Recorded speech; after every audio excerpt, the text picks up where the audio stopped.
This channel does not promote any violent, harmful, or illegal activities. All content provided by this channel is meant for an educational purpose only. আরে কম দে কিন্তু খাঁটি দে MDH Kashmiri লাল লঙ্কার গুঁড়ো। নমস্কার, স্বাগত আপনাকে TV9 বাংলায়। আমি দীপ রয়েছে আপনার সঙ্গে দুপুর 12টা মানে TV9 বাংলায় এখন সময় প্রেস কর্নারের। আর প্রেস কর্নারের শুরুতেই নজর রাখতেই হবে ইরান ইসরায়েল যুদ্ধের দিকে।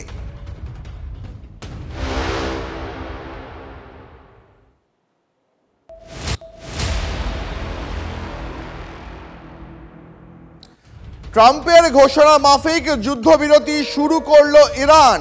এবার একেবারে সরাসরি ঘোষণাই করে দিল ইরানের সরকারি সংবাদ মাধ্যম। যুদ্ধবিরতিতে যাওয়ার আগেই ইসরায়েলে মিসাইল ছোড়া হয়, সেগুলি আছড়ে পড়েছে দাবি তেহরানের। অর্থাৎ যুদ্ধবিরতি যখন থেকে শুরু হয়েছে স্থানীয় সময় সকাল 7:30টা, তার আগে 7:19 পর্যন্ত তেহরান তাদের মিসাইল হামলা চালিয়ে গেছে ইসরায়েলের বিরুদ্ধে। সেই মিসাইলগুলোই আছড়ে পড়েছে আজ দিনভর ইসরায়েলে। আমরা যে খবর দেখাচ্ছিলাম আপনাদের সকাল থেকে, দফায় দফায় ইসরায়েলের একাধিক বড় শহরে বীরশেভা, তেল আভিভে একের পর এক মিসাইল আছড়ে পড়েছে। এই মুহূর্তে বীরশেভার কি পরিস্থিতি দেখাবো আপনাদের। বীরশেভাতে আজ সকাল থেকে দফায় দফায় মিসাইল আছড়ে পড়েছে, তেহরানের পাঠানো মিসাইল, এবং বীরশেভাতে একেবারে জনবহুল আবাসনে মিসাইলগুলো আছড়ে পড়েছে। এর পাশাপাশি তেল আভিভ সহ ইসরায়েলের আরও বেশ কয়েকটা শহরে দফায় দফায় মিসাইল হামলা হয়েছে।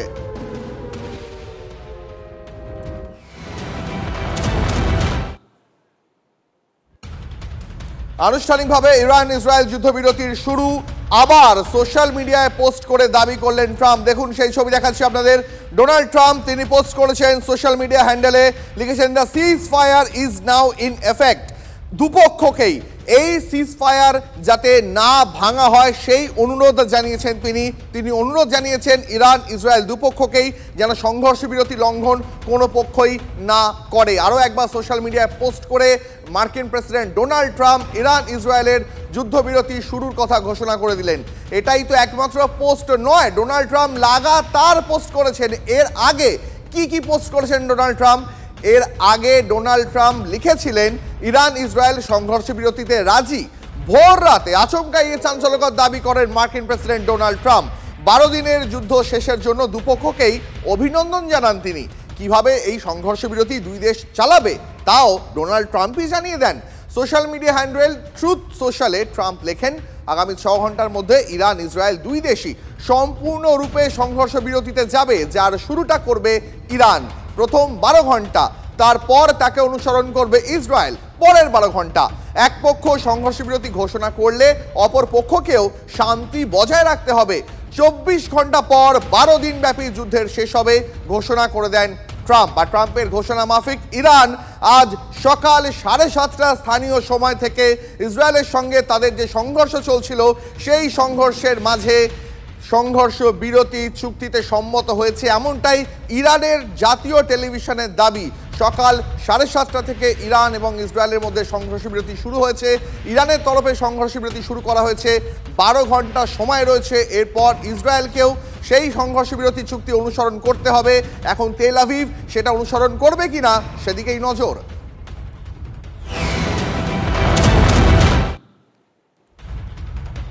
এই মুহূর্তে আরো একটা খবরে নজর রাখতে হচ্ছে। যুদ্ধবিরতিতে যাওয়ার আগে ইসরায়েলে কিন্তু লাগাতার হামলা চালিয়ে যায় ইরান। ইসরায়েলের দিকে 1, 2 নয় 6 দফা মিসাইল হানা তেহরানের। মধ্যরাত থেকে দফায় দফায় একের পর এক মিসাইল আছড়ে পড়ে বড় বড় ইসরায়েলি শহরে।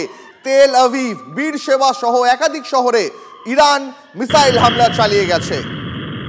সেই ছবি দেখছেন এই মুহূর্তে আপনারা।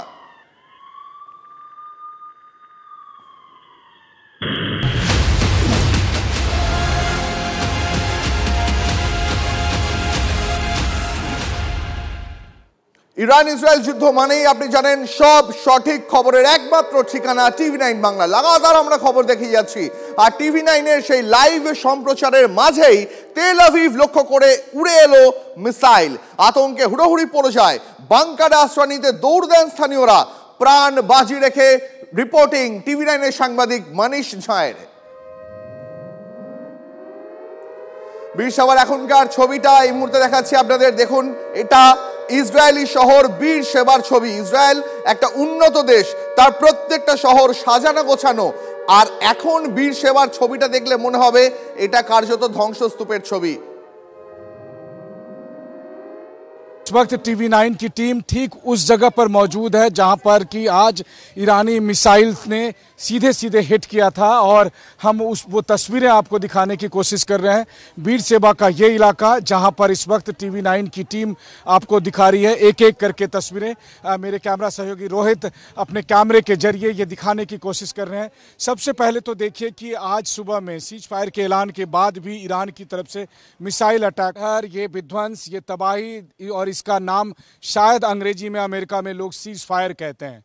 राष्ट्रपति ट्रंप ने सीज फायर का ऐलान किया और उसके तुरंत बाद ईरान की तरफ से मिसाइल हमले किए गए, और जिसका परिणाम ये हुआ कि इस वक्त आप देख रहे हैं इजराइल के इस बीरसेबा के इलाके में। वैसे तो बीरसेबा एक छोटा सा टाउन है, लेकिन पिछले कुछ सालों में इसे काफ़ी डेवलप किया गया है, और इस वक्त TV9 की टीम उस ठीक स्पॉट पर मौजूद है, उस लोकेशन पर मौजूद है जहां से हम आपको दिखाने की कोशिश कर रहे हैं, ये बताने की कोशिश कर रहे हैं कि देखिए आज जब सीज फायर के ऐलान के बाद ईरान के मिसाइल अटैक हुए तो उस वक्त यहाँ पर क्या गुजरा है, यहाँ किस तरह की तबाही हुई है, यहाँ किस तरह का विध्वंस हुआ है, और वो हम TV9 के कैमरे पर आपको दिखाने की कोशिश कर रहे हैं। अभी भी देखिए उस तबाही के बाद, मिसाइल के गिरने के बाद, जिसमें आधिकारिक तौर पर 4 लोगों के मारे जाने की बात कही जा रही है, लेकिन ये संख्या बढ़कर 8 तक बताई जा रही है। वहीं दूसरी तरफ जो घायलों की संख्या है वो करीब 3 दर्जन के करीब घायल हैं, जो कि यहाँ पर मौजूद गंभीर रूप से घायल हैं। और यहाँ पर अगर आप देखें तो इस बिल्डिंग में, जो कि 6 या 7 मंजिले बिल्डिंग है, और यहाँ पर सुरक्षाकर्मी, राहत कर्मी किस तरह से जो बिल्डिंग की एक छत के पास हैं और वहाँ से सीढ़ियों के जरिए अलग अलग जगह पर जाकर वो देखने की कोशिश कर रहे हैं कि कहीं कोई व्यक्ति इस मलबे में अभी भी दबा हुआ तो नहीं है, कहीं ऐसा कोई व्यक्ति तो नहीं है जिसकी आवाज़ नहीं पहुंच पा रही हो या जो नहीं निकल पाया अभी तक, और वो अगर कहीं यहाँ पर दबा हो तो लगातार वो जद्दोजहद चल रही है। और इन तमाम मुश्किल के बीच में ये कोशिश की जा रही है कि किसी तरीके से, जरा रोहित आगे बढ़िए। सबसे बड़ी बात यह है कि जिस वक्त हम यहाँ पर खड़े हैं, मेरे कैमरा सहयोगी रोहित ने एक किताब के बारे में यहाँ पर दिखाया। रोहित जरा इस किताब को भी दिखाइए, बड़ा अच्छा रेफरेंस है इसका। अब देखिए कि ठीक उस विध्वंस की इमारत के बीच में ये किताब है, जिस किताब का नाम है सुसाइड, और ये राइटर जो है एमिली डुरखेम की किताब है ये सुसाइड।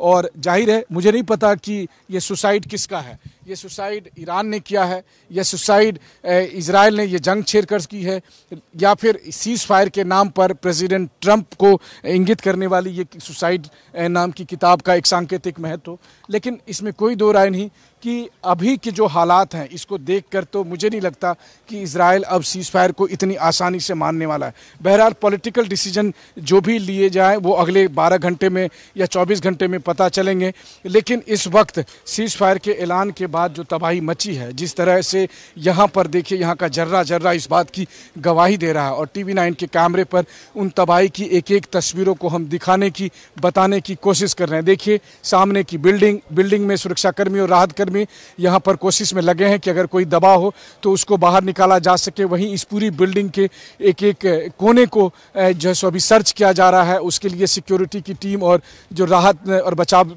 कर्मी दल हैं वो लगातार लगे हुए हैं। वहीं इस प्रीमाइसेस में उस बिल्डिंग के ध्वस्त होने के बाद, चूंकि देखिए बैलिस्टिक मिसाइल का इस्तेमाल किया जा रहा है, और इसलिए ऐसी स्थिति में, जबकि कैमरे पर भी अगर आप देखेंगे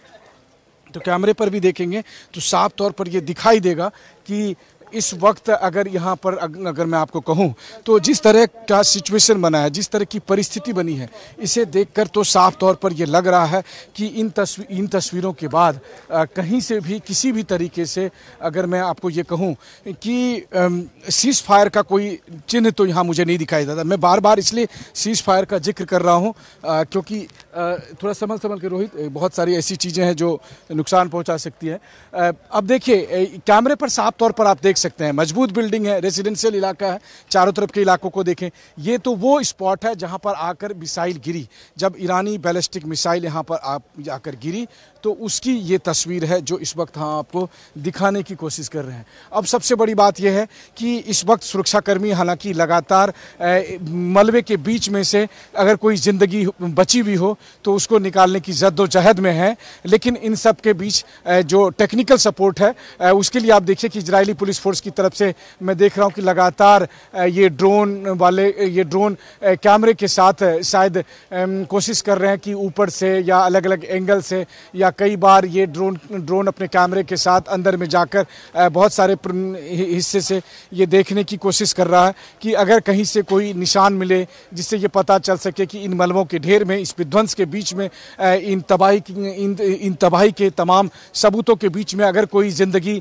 किसी भी तरह से कराहते ही सही, लेकिन अगर वो बची भी हो तो उसको भी ढूंढा जाए, तलाशा जाए। तो ये हाल है यहाँ इस वक्त इजराइल के बीर शेबा के इलाके में। ये छोटा सा इलाका, लेकिन पिछले एक हफ्ते से ये दुनिया भर में सबसे अधिक चर्चा का विषय रहा, क्योंकि एक हफ्ते के दरमियान तीन बड़े हमले इस छोटे से बीर शेबा के इलाके में हुए। पहले जो टारगेट था वो बीर शेबा का सोरोका अस्पताल था, उसके बाद दूसरा टारगेट नेव टेक्निकल पार्क बना जहां पर माइक्रोसॉफ्ट और दूसरी तमाम बड़ी टेक्नोलॉजी से जुड़ी कंपनियों के दफ्तर थे।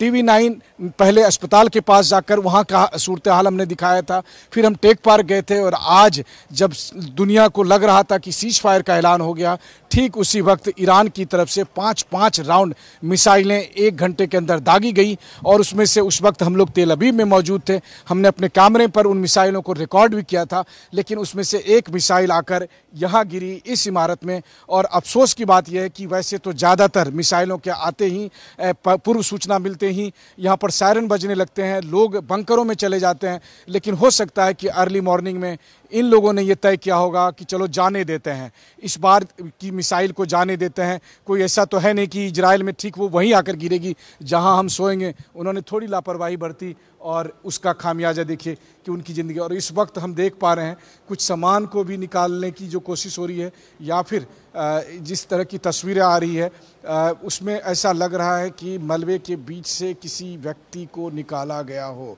ऐसा दिख रहा। বেশ মনীষ, অনেক ধন্যবাদ মনীষ। যে ছবি দেখাচ্ছিল আমাদের একেবারে বীর সেবাতে, সেখানে ড্রোন নামিয়ে ধ্বংসস্তূপের ভিতরে এখনো পর্যন্ত কেউ আটকে আছেন কিনা তাদের উদ্ধার কাজ চালাচ্ছে হোম ফ্রন্ট কমান্ড। অনেক ধন্যবাদ মনীষ।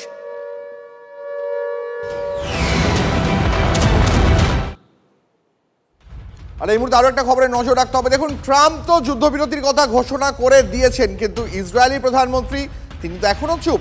যুদ্ধবিরতি ঘোষণার আগে ইসরায়েলি প্রধানমন্ত্রীর সঙ্গে কথা বলেন ট্রাম্প, এমনটাই সূত্রের খবর। যদিও এই বিষয়ে এখনো পর্যন্ত মুখে কুলু পেটেছেন বেঞ্জামিন নেতানিয়াহু।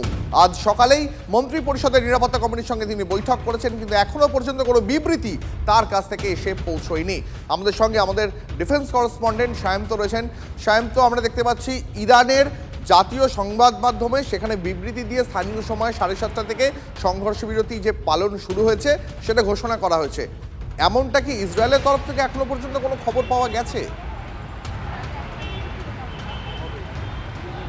দেখো, বেঞ্জামিন নেতানিয়াহু কিন্তু এখনো পর্যন্ত চুপ করে রয়েছেন। তিনি তার তরফে কিন্তু এখনো পর্যন্ত কোনো সরকারিভাবে কোনো বিবৃতি আসেনি, বা তার প্রশাসনের তরফে কোনো সরকারিভাবে কোনো বিবৃতি দেওয়া হয়নি। কিন্তু প্রশ্ন উঠছে এখানে, যেভাবে তেল আবিব শহরে সিজ ফায়ারের পরে, অর্থাৎ সংঘর্ষ বিরতির পরেও একের পর এক মিসাইল এসে পড়েছে, তারপরেও কি নেতানিয়াহু চুপ করে বসে থাকবেন? তাহলে কিন্তু দেশের ভিতরেই জনগণের প্রশ্নের মুখে পড়তে হবে তাকে। এই জায়গায় দাঁড়িয়ে রয়েছে নেতানিয়াহুর যাবতীয় সিদ্ধান্ত, এবং সে কারণে তিনি কিন্তু নিজের যারা পরিষদীয় দপ্তর যারা মন্ত্রী রয়েছেন, যারা সেনাকর্তা রয়েছেন, তাদের সঙ্গে বৈঠক করছেন, এবং বৈঠকের পরে কিন্তু গোটা বিষয়টি পরিষ্কার হবে। দেখো, বেশ কিছুক্ষণ তিনি একটা মার্কিন প্রেসিডেন্টের দেওয়া যে 12 ঘন্টা ডিভিডেন্ড, মানে ইরানের যুদ্ধবিরতি ঘোষণার পর যে 12 ঘন্টা তার কাছে সময় আছে, তিনি কি সেই সময়টাই নিচ্ছেন? দেখো, 12 ঘন্টার মধ্যেও কিন্তু ইসরায়েলকে হামলা করতে হয়েছে, কারণ ইরানের দিক থেকে হামলা ছিল বলে। ইসরায়েলকে যে 12 ঘন্টার সময়সীমা দেওয়া হয়েছিল, তারপরেও কিন্তু দেখা গিয়েছিল ইসরায়েল ইরানের বেশ কয়েকটি জায়গায় মিসাইল অ্যাটাক করেছে, এমনকি তার বায়ুসেনাও গিয়ে সেখানে বোম্বিং করেছে। কিন্তু এখন যেটা দেখার বিষয় যে ইসরায়েলের প্রধানমন্ত্রী কতটা ধৈর্যের পরীক্ষা দেয়, কারণ তার শহরে কিন্তু সংঘর্ষ বিরতির পরেও কিন্তু একেবারে শান্ত, আমাদের নজর থাকবে। অনেক ধন্যবাদ তোমাকে। বাহ, এবার হয়েছে স্বাদ। হ্যাঁ, অপূর্ব স্বাদ। এমডিএচ এর চাঙ্কি চাট মশলা, জীবনে আসল স্বাদ জাগলো। আসল মশলা, এমডিএচ।